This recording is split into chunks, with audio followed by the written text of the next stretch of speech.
It's not just what you eat, but it's what your body can do with what you eat. So you could be eating this beautiful, by the book, whole foods, perfect diet. But if your body can't digest the food, then you're not able to take full advantage of all those nutrients, and you might not be absorbing them. Welcome to the Total Entrepreneur Mind, Body, Spirit podcast, where we help busy entrepreneurs and give them the tools to realize the ROI of prioritizing their mental, physical, and spiritual health. Today's guest is Katie Kirklin.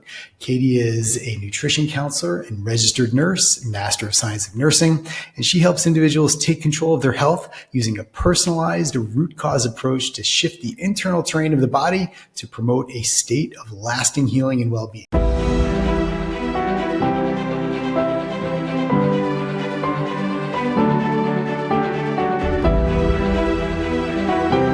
Katie, welcome to the podcast. It's really great to have you here.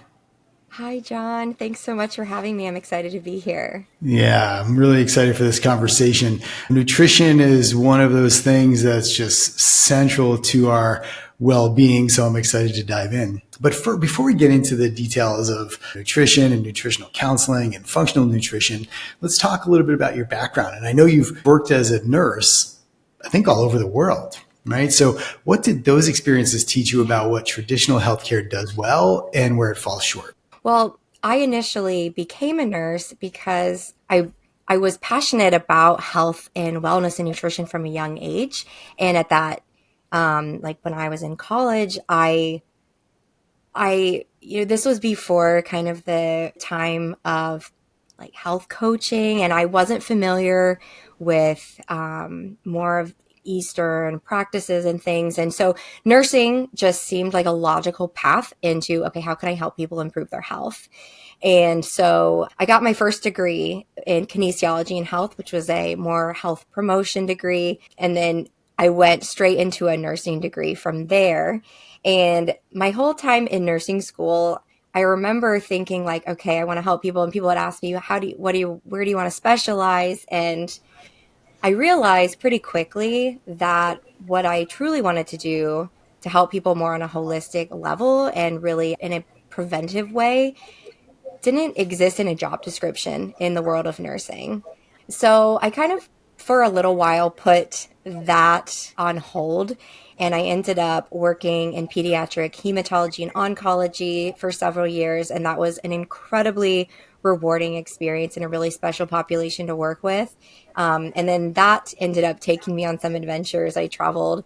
I lived and worked in California for a few years. And then I spent a few months volunteering on a hospital ship in West Africa. And then I moved to Australia for a year and a half because I was like, what's another 15-hour flight away from home? But ultimately, I just kept being drawn back into this more preventive, holistic health space. And my own health journey, which I think leads a lot of people into this space, played a big role in that. And one thing I found when I was in the medical world and in this conventional medical model was I noticed that a lot of the work that we do in that space is more reactive to health rather than preventive. And my passion always really pulled me towards this preventive space. And that's what ultimately landed me in finding functional nutrition. So you mentioned the hospital ship really quickly, and that caught my attention. So just for fun, for anybody who's interested in that type of thing, what is that? How do you get that kind of job? And what did you think of that? Yeah, that was fully volunteer. It was with an organization called Mercy Ships. It's an absolutely incredible organization. They have volunteers from all over the world. I worked with, while I lived on the ship for 3 months, there were people probably from 50 different countries. It's really incredible how people from all these countries come together and provide care for this region. We were in Guinea in West Africa. At a port for 10 months at a time, just serving that country and nearby countries. And yeah, it's an incredible organization. I definitely, if people are interested in volunteer work, it's it's a really great organization, and they are so thoughtful and intentional about how they serve that region, and Mhm. give back, and also empower and provide education to that region so that they can start, um, expanding their own health care to their communities. That's an amazing experience. So, I've heard of mercy ships before. I started my professional life as a speech language pathologist. So I did some volunteer work with Operation Smile Yeah. and was able to go to Oh, Kenya yes. and Vietnam. So yeah, I'm familiar with the concept, and man, I really enjoyed those experiences. So yeah, that's cool that we've got that in common. Yeah, that is Yeah. amazing. I'm familiar with Operation Smile too. That's awesome. Have you done missions with Operation Smile? Is that what you said? No, no, I haven't No. done missions with Operation Smile, but I am familiar with them. So you Yeah. mentioned your own health issues. So how did Yeah. navigating your own health issues, just kind of, I guess, get you to where you are today, or how does it inform the work you do with your clients? Yeah, yeah. Well, from a young age, I was really into nutrition, and I thought I was eating healthy. I grew up very much in the diet culture, weight loss diet culture on Mhm. Weight Watchers. My whole family was on Weight Watchers. I thought eating low fat, fat free everything was how to be healthy. And in high school, I found myself with tons of health issues. And I'm like, why am I sick? And all my peers around me are eating crap and they're not sick. And little did I know that I was eating a lot of junk in the food that I thought was healthy because it was highly processed, a lot of it. And then I probably just wasn't eating enough of the other food because in that diet culture, you're so afraid of calories. But over Right. time and on my health journey, I realized that when you shift your mindset to one where rather than focusing on, okay, what do I eat for weight loss? And shift it to thinking more in terms of how do I nourish my body and what does my body really need? It made managing my health so much easier. Yeah, we're probably of a similar generation where, I remember, everything had to be low fat and fat was the enemy. And, so you ended up like with pretzels instead of macadamia nuts or, something like that. Yes. And you thought you were doing something good, but yeah, in fact, you really need those fats, especially healthy fats. And I think Yeah. that's starting to come back around. Like there's a lot of influencers who are talking about this, but the problem is that a lot of doctors still don't really talk about that, right? So Yeah. I guess that's probably where functional nutrition comes in. Yes, yes, we definitely still have a long way to go. Um, yeah, I remember trying to calories were such like so the enemy. Mhm. And I remember I used to use butter spray, which is like 0 calories. Oh, I And know. yeah, and I'm like, oh my gosh, butter. If I had just eaten butter, my body would have been so much more nourished and my blood sugar would have been more balanced. I would have been more satisfied. I wouldn't have experienced these extreme cravings, and I just wouldn't have experienced what felt like a constant battle with my body. And now that I've changed my whole mindset and my approach to eating, it is so much simpler. Yeah, so much simpler, right? I was wondering if you could share your perspective on, big food, right? Because it's like the foods we're consuming. I mean, first of all, the more I read about, what we can eat in the US versus what they can eat in the European Union, for example, it almost, what we have access to is almost not food anymore. So I'd love to Yeah. hear your perspective on all of that. I think a really simple way to think about it is, think about what our ancestors ate. And I work one on one with individuals and I tell them, if 100 years ago, like your ancestors could have eaten this food, then it's much more likely to be health promoting for your body than what we can get on the stores of the grocery store today. Because in reference to big food, unfortunately, a lot of big food they produce food not necessarily for health, but for money and for the bottom line. And so I know it sounds really cynical, but it is the truth. It's quite simple, just going back to the basics, eating real whole foods that come from the planet. I love talking about butter because butter, has been so villainized, but It it's has. yeah, but it is so nourishing in so many ways for the body. And it just makes sense to me that butter, like butter has a place in a healthy diet. Um, Going back to the butter spray, I remember I was living with my sister when I was using that, and she said to me, "Why do you eat that? It's just a bunch of chemicals." And it had never occurred to me. I was like, light bulb. It was a light bulb moment. And I was like, it never occurred to me that the quote unquote food in the grocery store, a lot of it was just a bunch of chemicals made in a factory. And so Hmm. that was like the beginning of many years of unlearning that I had to do.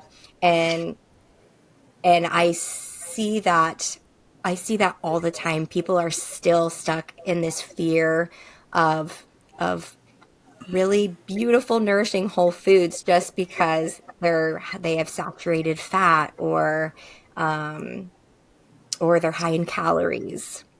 Right. Or it's going to lead to high cholesterol or whatever. Right. But Yeah, I just yeah, kind of rediscovered butter a few years ago.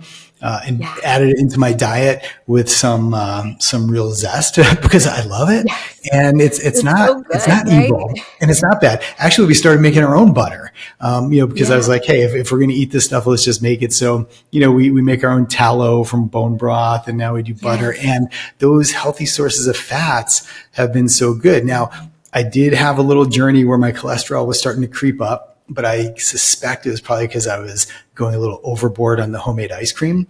But I don't think the butter was a big deal, But I do think there's a yeah, lot of unlearning that we have to do in terms yeah, of the whole cholesterol thing, right? Like yeah. it's just share your thoughts on it. Like, what is a threshold for cholesterol, and were the presence of statins a little while ago, did that contribute in any way to this, vilification of butter and fats and things like that? I am not an expert on this topic, but let me tell you Mhm. what I know and what I have learned. And I think a lot of it stemmed from are you familiar with Ansel Keys? He was No. he was a researcher who probably is most responsible for this path of vilifying cholesterol and fat. But ultimately, cholesterol is incredibly important. It's a building block to our hormones. It's incredibly important for brain health. Um, and and so looking at different markers of cholesterol in a standard panel, lipid panel that you'd get done at the doctor does not tell the full story. So there's a lot more to it than just those numbers. Looking at the ratios and looking at like triglycerides. So there's a lot more to it than just those raw numbers that you might see on a lipid Mhm. panel, which might lead someone to going on a statin. Um, and I think there can be a place for statins, but they're definitely overused. I Mhm. think of high cholesterol, excessive, if it is excessively high, um, more a reflection of inflammation in the body and also more a result of insulin resistance and blood sugar dysregulation. Like we want to be Mhm. thinking about those and also um, slow detox pathways. So Mhm. it doesn't just come down to eating less cholesterol because it doesn't translate. Right, because dietary cholesterol is really not, well, from my understanding, which is pretty basic, right, from a layman's perspective, Yeah. isn't really the big problem. But I have a lot of friends, because we're getting to that age where, they do their blood work and the doctor says, hey, I'm going to put you on a statin. And they just blindly follow the doctor's advice without really thinking it through. And then, Yeah. I start reading this research where, people who have been on statins for decades start to get neurodegenerative disease, right? Because they don't have it, because Yeah. it does such a good job of decreasing cholesterol, including in the brain. So if Yeah. people get a recommendation from their doctor, like, hey, I want to put you on a statin, what type of questions should they be asking their doctor? Yeah, well, they could ask for additional testing. They could ask for a calcium artery, like Oh some yeah, kind of coronary a calcium score. Yeah, yeah, yes, yes, yeah, yeah. exactly. Thank you. Um, they could ask for that. There are additional labs they could get as well, that give a bigger picture. But it's also really reasonable to ask the doctor, like, hey, can I work on some diet and lifestyle interventions before I go on this? And I would say most of the time, the doctor is probably going to be open to that. But I think some practitioners assume people aren't interested in taking their health into their own hands and doing these diet and lifestyle changes. But I think if people knew that were an option, some might be interested in taking some of those steps to bring them to healthier levels. Yeah, I think it's really important just to just to question your doctor more, or be armed with some information, right? Because I worry that we're giving up our agency and autonomy as patients and just kind of abdicating our own responsibility for our health to our doctors, who, try as they might, they're under a lot of pressure too, and they don't have time to Yeah. do things. So it's difficult. Well, anyway, we'll get Yeah. off the cholesterol things. I want to talk about gut health, which I know is an Yeah. area that you like to talk about. So you Yeah. talk about this a lot, and I guess the first question is, what does digestion reveal about our overall health, and what are the things that we often ignore when it comes to digestion? Yeah. Well, one thing in functional nutrition that we say is it's not just what you eat, but it's what your body can do with what you eat. So you could be eating this beautiful, by the book, whole foods, perfect diet. But if your body can't digest the food, then you're not able to take full advantage of all those nutrients and you might not be absorbing them. And so it's really important from top to bottom that digestion is optimal. And so that starts even just simply by, I always say the first step to digesting food happens before you even start eating. And that's taking a moment before you eat to pause. And whether it's a Mm. moment of gratitude or just a moment of reflection, to just acknowledge that you're about to eat. And that gets the cephalic phase of digestion going, which gets your salivary glands going. So you're starting to salivate and your digestive enzymes start flowing. So it's priming your body to digest your food before you even start eating. And then the next step is chewing, which is incredibly important to make sure you're chewing your food really well. There's a saying, chew your liquids and drink your solids. So that means, like, say you start with a piece of chicken, you want to chew that down until it's a liquid form before you Oh wow. swallow it. Hmm. And then same thing goes if you're drinking, let's say a smoothie, not something like water, but if you're drinking a smoothie, you know, let that sit in your mouth and just kind of like chew on it a few bites because that motion of chewing is signaling to your body, hey, we're eating. It's signaling to your stomach and your digestive organs, like, let's start producing enzymes. And so just very intentionally chewing your food makes a big difference too. If you think That about once you swallow, oh, go ahead. Oh, so I was that is really interesting, and something I do a really bad job at, right? Like, because like when you're Yeah. in a rush, and I think a lot of entrepreneurs face this, like meal Yeah. times are really just to, quiet the grumblies in the tummy, right? Yes. And Yeah. for me, like, I know I eat too fast. I know I don't chew that well. There's many times where I don't actually acknowledge that I'm about to eat. I just do it. So that's Right. really interesting. Thanks for that. Yeah, but yeah, continue with that thought, Yeah. because this is great. I was just going to say, when we think about, once the food reaches our stomach, Say someone is experiencing some acid reflux or GERD. I think a lot of times our first instinct, and this is what we're often told in this conventional medical world, is that we have too much acid in our stomach. But what a lot of people actually have is not enough acid. Because if you think about the food in your stomach, it requires a certain amount of acid to break it down fully so it can continue on its journey through the digestive system. But if there's not enough acid in the stomach to break it down, it's going to sit there longer, which can result in reflux. And so something else some people benefit from is drinking a little lemon water or maybe taking a little apple cider vinegar or some herbal bitters before they eat to increase the stomach acid so it can help break down the food in the stomach so the body can then utilize those nutrients better. I've heard of apple cider vinegar before, and I my biggest health issue has always been metabolic health. Like my fasting glucose is usually mid 90s. My A1C is not necessarily pre-diabetic, but it's over 5. And so, yeah, I was doing apple cider vinegar for a little while, doing the post meal walk and all that kind of stuff. And it did help. So I guess the Yeah. physiology of that, it's the acetic acid and it gets you primed to digest the food. Is that the idea? Yeah, yeah, that's a Okay. big part of it. Okay. Yeah, Super yeah, interesting. I know the gut and emotional regulation are connected, right? And especially if you have a lot of stress. Could yeah. you talk about that a little bit? Yeah, well, one thing, like one really important part of my practice that I focus on is this idea that the body cannot heal if it's not in a healing state. Mm. And so that's where we're thinking about nervous system regulation and how important that is for overall health, including digestion too.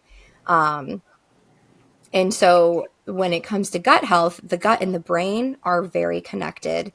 They're connected physically through the vagus nerve.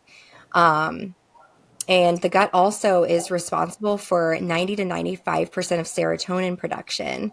And so um, there is a lot of opportunity in the gut through our neurotransmitters and through the microbiome and through even the physical integrity of the gut to influence our mental health. So how do we, I guess, tap into that, or how do we manage that as individuals? I mean, it's good to know it, but how do we do something about it? Yeah. One really simple step to nurturing the microbiome of the gut is thinking about eating a rainbow of colorful fruits, vegetables, nuts, seeds, legumes, whole grains, so whole foods, because each of those different types of whole foods, fiber, feed the good gut bacteria in the microbiome. And we have hundreds of different strains of bacteria in our gut. And in order to keep that balanced, it's important to have a lot of different diversity that we're bringing into the diet.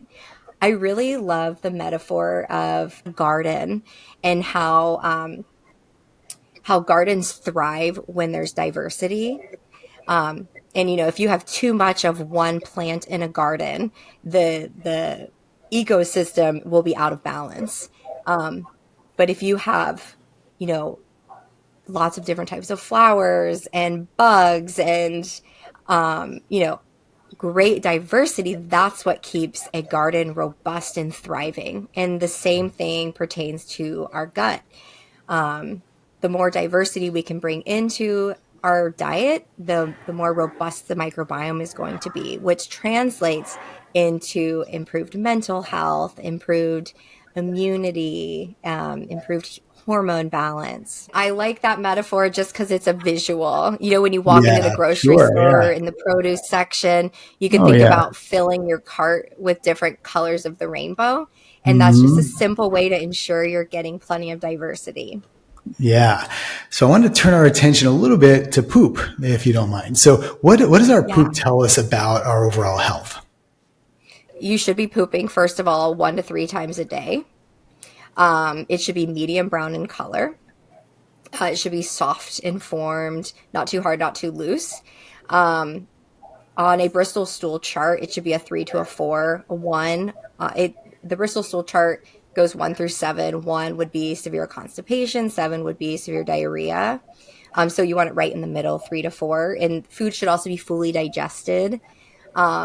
It should pass easily. It shouldn't take more than 15 minutes to fully pass.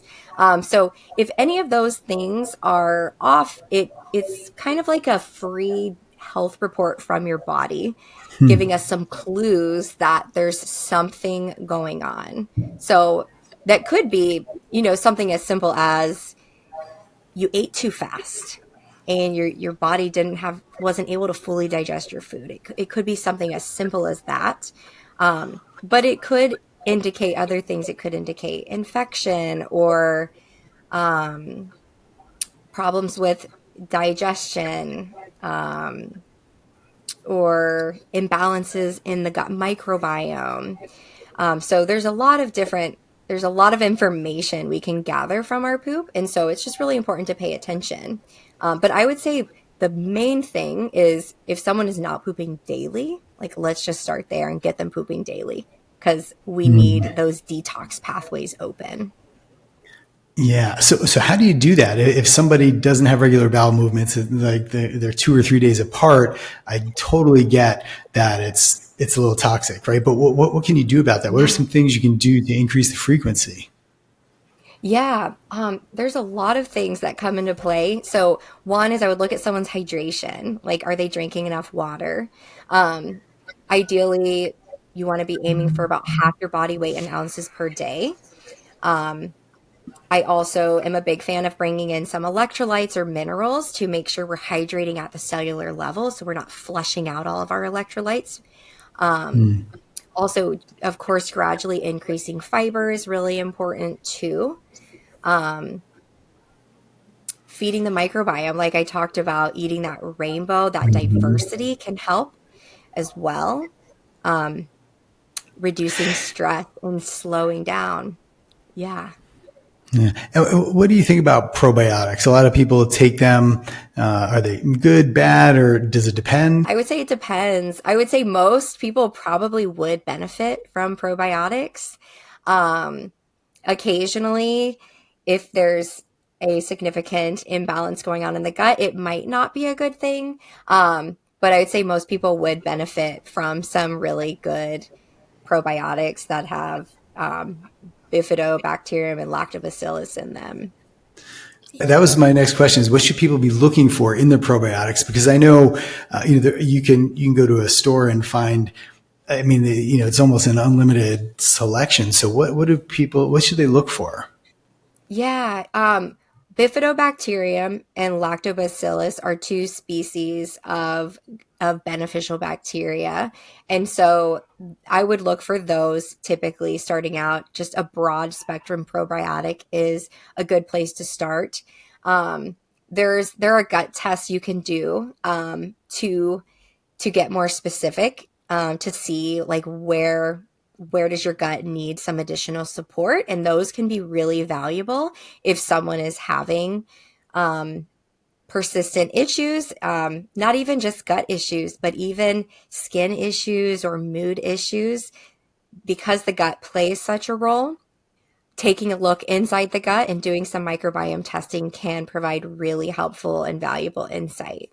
But I will also mention that you can get probiotics from food as well. So you don't necessarily need a supplement.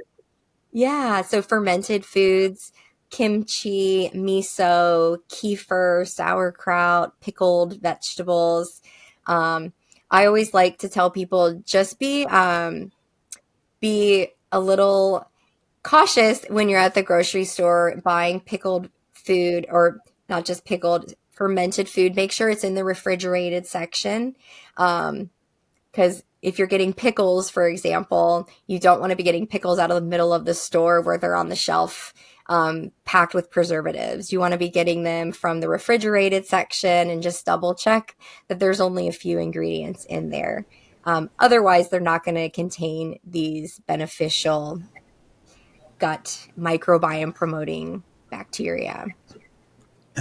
Interesting. So I hadn't realized that. So the pickles you get from the middle of the aisle, like the sandwich stackers, the dill pickles or whatever, they may not necessarily deliver the benefits that you think they're delivering. Yeah, yeah, yeah. Like homemade pickled pickles would be the most ideal. Or if you got them maybe from a farmer's market, you know they're going to be made with these whole ingredients and without all of these preservatives too. Something that's really important when we're thinking about, functional nutrition and how to get the body to function most optimally is reducing the toxic burden on the body. And so when we're buying processed food or buying food with lots of preservatives and things, that is adding to that toxic burden.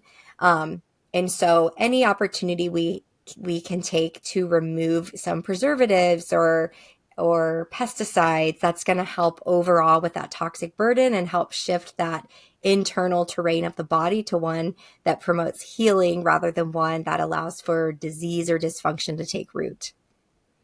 No, that's interesting. Thanks for that. Which brings up a couple of questions for me. One, I wanted to talk about like the standard American breakfast of, cereal and milk. And, but I eat I eat eggs in the morning, eggs and avocado. Yeah. But eggs have been in the news a lot lately for their price and that sort of thing. But I was wondering if you could share your knowledge just about eggs and where to get them, how to source them, what to look for. I mean, especially if you eat a lot of them. Yeah, I'm an egg person too. I love eggs. So ideally you want to be eating pasture raised eggs. And I know they cost more, but you really get what you pay for. It's the nutrient density of pasture raised eggs compared to eggs from conventionally caged hens is shocking. Like I can tell you a few stats. Pasture raised eggs have 30% more vitamin A. They have double the vitamin E, 2.5 times the omega-3 fatty acids, and 3 to 6 times the vitamin D. And the reason that they're so much more nutrient dense is because they're they're exposed to sunlight, so they're getting that natural vitamin D because they're outside. They're grazing on pastures where they're eating grass and insects and dirt. And so they're more mineral rich too. So this goes for their meat and also their eggs. So if you're buying chicken, grass pasture raised chicken is also going to be more nutrient dense, the meat itself too. Um, and so they're really just like nutrient dense powerhouses. Um, Hmm. so, Now, and then, do they have to disclose that, or is it on the packaging? Does it clearly say pasture raised or something like that, or can you tell just by yes, cracking it yeah. and looking at it? Like, how would you know that's what you're getting? Yes, it will say pasture raised. If you're buying them from the grocery store, they'll say pasture raised. You can usually get pasture raised eggs from a farmer's market too, and that might not Mm-hmm. say it. But generally, if you're buying food or meat or animal products from a local farmer, they're most likely using these farming practices where their animals are grazing on pastures. I gotcha. So, and do they look different? Like, are the yolks brighter or more orange, or is that just a Yeah. myth? You'll notice in pasture raised eggs, the yolk is a much deeper orange color compared to like this bright yellow. And that's because of the vitamin A. It's just so much more nutrient dense. You can literally see the difference. I think it's really cool how you can see the difference in different types of foods because they're so much more nutrient rich. Same thing goes for wild caught salmon compared to farm raised salmon. Um, I think this is really fascinating. Farm raised salmon has to be fed synthetic pigments to make the meat of the fish brighter. Because if they didn't feed them those pigments, they're so depleted of nutrients that the fish is actually a dullish gray color. Well, suddenly I'm not hungry anymore. Oh man. But that's why wild caught salmon is so I know it costs more, but you're getting so much more nutrient bang for your buck. There's a saying, pay the farmer now or the doctor later. And so I really believe that it's worth it to invest a little bit more now so you can prevent potential dysfunction and disease in the future. I know that not everyone's budget allows for premium meat and premium eggs and all of this. And so I do want to acknowledge that any whole food, so whether you're getting conventionally raised, eggs from conventionally caged hens or salmon that's farmed, that is still a better decision for your health than an alternative by a processed alternative.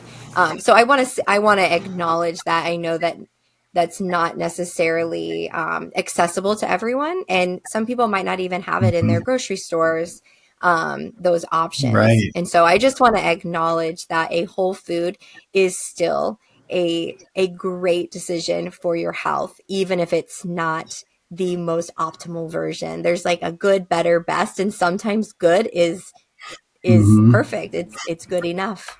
So I want to switch our attention to, the Cheerios with milk, right? I can't tell you how many people Yeah. think they're doing something good for their body by eating heart healthy Cheerios and, highly processed milk.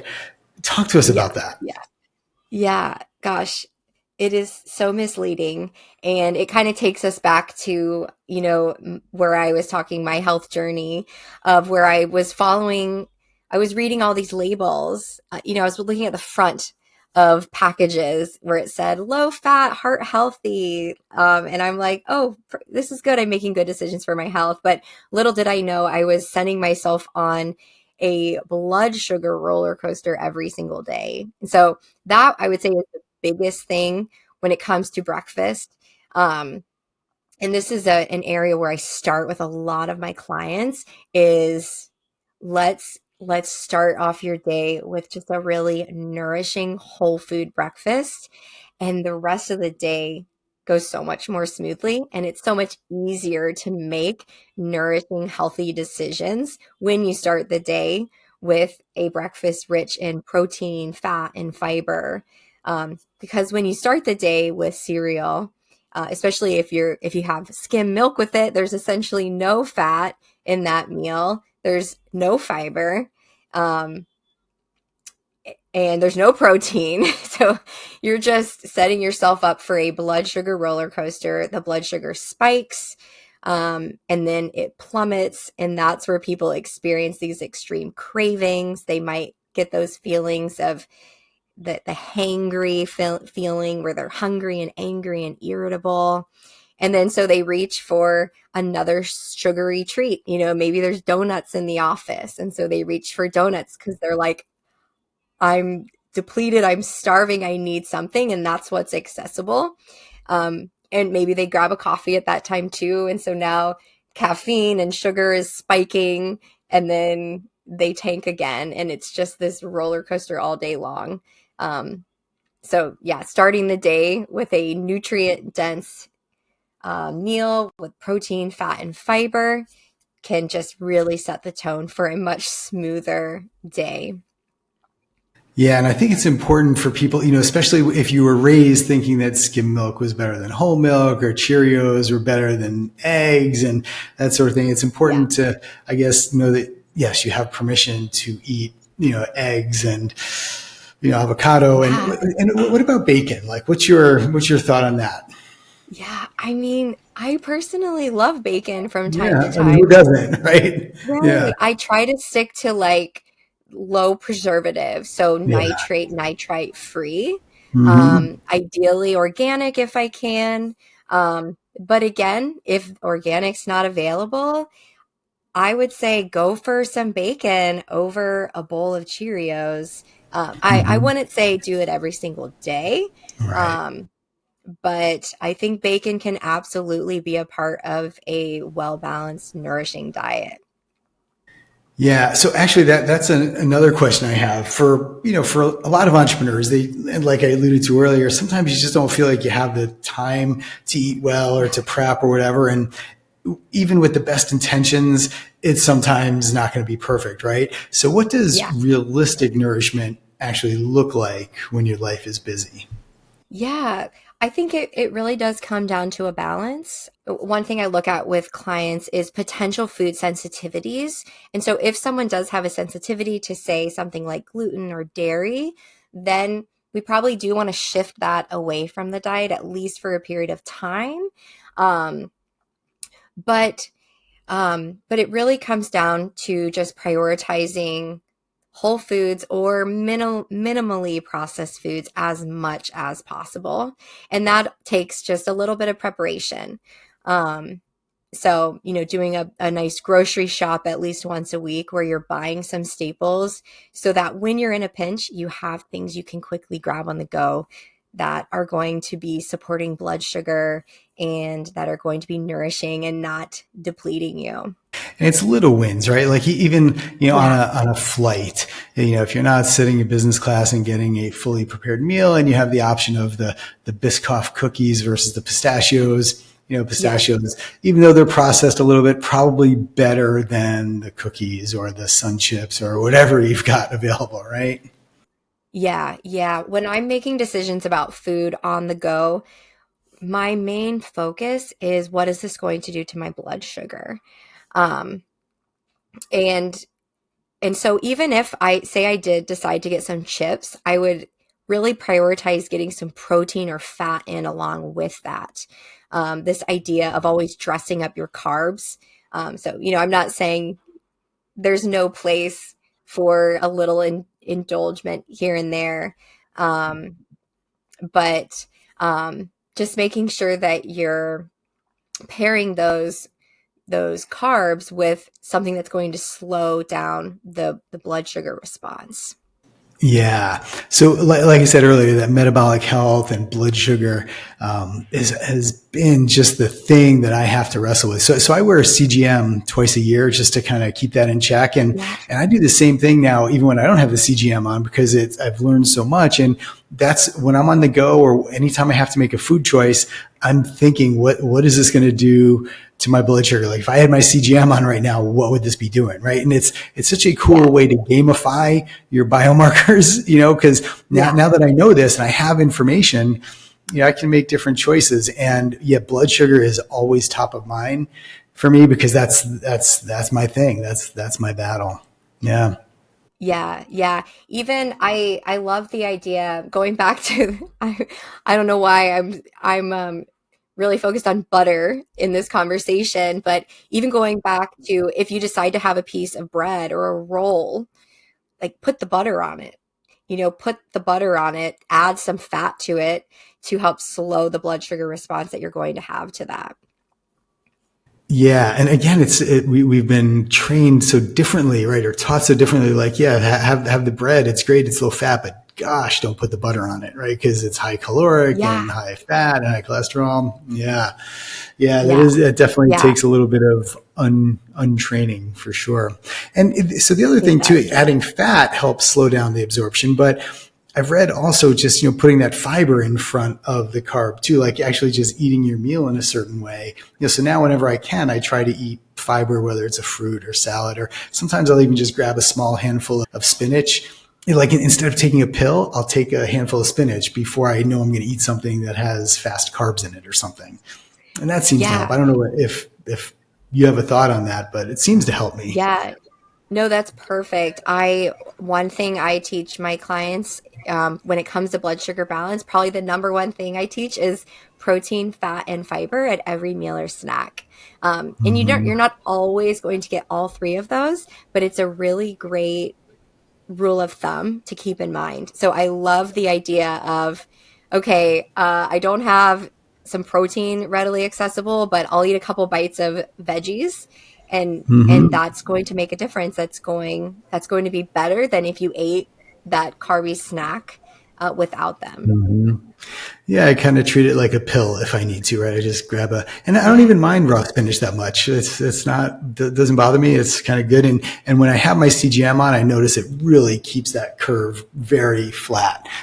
So Yeah. and the other Yeah. thing I learned, which is great for me, is that I can eat ice cream with near impunity from a blood sugar perspective. And I think it's just Yeah. because the fat in there, right? But if I eat a piece of cake, man, forget it. My blood sugar will spike. So it's just helpful Yeah. for me. Like if I'm out or if I'm, desserts are available, you can indulge, but in a smarter way, I guess. Yeah, absolutely. I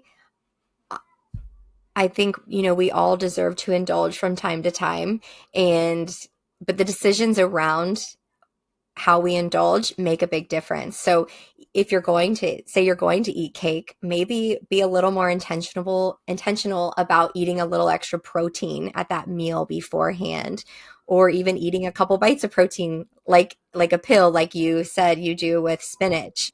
Um, yeah, I also find that when you eat really nourishing meals that are rich in protein, fat, and fiber, you don't need as much of that indulgent sweet to satisfy you. You're satisfied much more quickly because you're not ravenous. One other thing, when it comes to indulging a little bit, is that idea we talked about of slowing down before your meal and just like pausing and have a moment for gratitude before can also is also really important before you eat a like a sweet treat.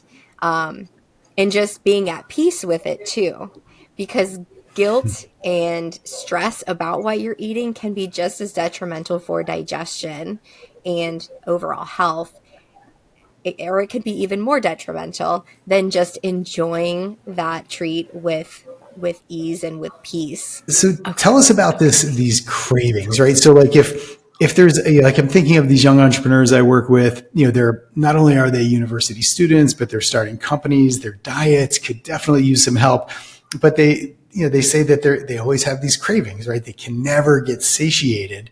What's a simple step they can take to address that so that they do feel satisfied and satiated and they don't have to constantly graze and snack and that sort of thing?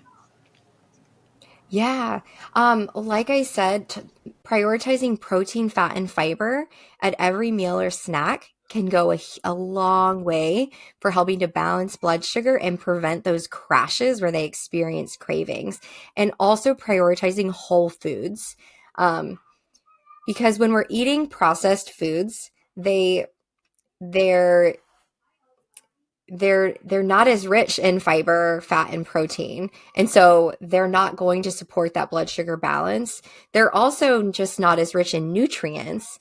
And sometimes our cravings might be our bodies asking for more nutrients.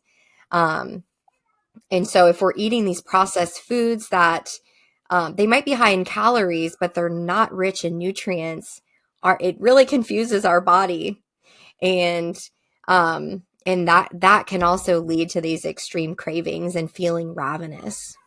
Yeah. So if you eat a bag of goldfish and you're still hungry, it doesn't mean you need another bag of goldfish, I guess, right? Exactly. It Yeah. probably means you need some nuts or some maybe a scoop of almond butter or some seeds. Yeah. When it comes to blood sugar balance, is thinking about just moving the body. That can really help stabilize blood sugar. So after a meal or even before a meal, just movement around mealtime can be really beneficial for keeping blood sugar stable and subsequently keeping energy levels stable and keeping mood stable and hunger cravings stable. Yeah, I've noticed that myself. So for me, it doesn't take much. It's just a 10-minute walk after a meal is enough to keep that glucose curve pretty, a lot flatter than it would be otherwise. And it's just great. You get to be Yeah. outside and yeah, it is good for your mood as well. Katie, this has been a really great conversation. I so appreciate your expertise and what you do for people. And if people are interested in learning more about what you do and your work, where can they find you? Yeah, they can find me at my website. It's katiekirklin.com. It's Kirklin. Or I'm on all the socials. I'm on Instagram at Katie Kirklin Nutrition or LinkedIn and Facebook too. That's great. Well, thank you very much. And hopefully this has been helpful for people, especially for people who just feel like they're always rushed and maybe they don't have the time to make good nutrition decisions. Hopefully some of the tips you shared today will be helpful for them. So thank you. Yeah. Yeah. Thank you so much for having me.